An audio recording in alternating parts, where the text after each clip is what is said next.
ዛሬ የአንድ ደቂቃ ስራ ይዤላችሁ መጥቻለሁ። አንድ ደቂቃ ለአላህ እናውላለን። ጀነት ውስጥ አላህ ትልቅ ቤተ መንግስት ይገነባልናል። ሐዲስ ሰሒህ ቁል ሁወ አላሁ አሐድን 10 ጊዜ የቀራ ሰው አላህ ጀነት ውስጥ ቤትን ወይም ቤተ መንግስትን ይገነባለታል። የአንድ ደቂቃ ስራ ነች። እስኪ አብረን እንቅራት። የጀነትን ቤት ሰርተን እንለያይ። ልጀምር ነው። ቢስሚላህ በሉ።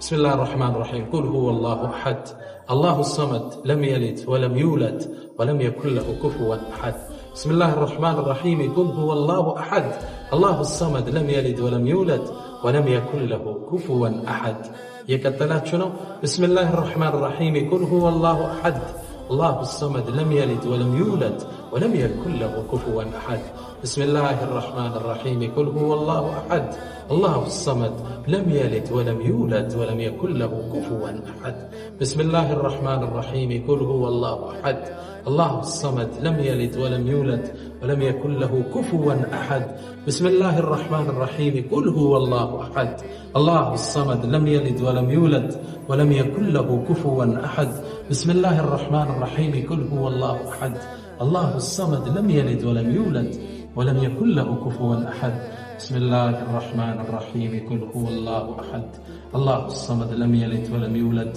ولم يكن له كفوا أحد بسم الله الرحمن الرحيم قل هو الله أحد الله الصمد لم يلد ولم يولد ولم يكن له كفوا أحد بسم الله الرحمن الرحيم قل هو الله أحد الله الصمد لم يلد ولم يولد ولم يكن له كفوا أحد تلك 10 كاملة 10 ጊዜ ቀርተናል።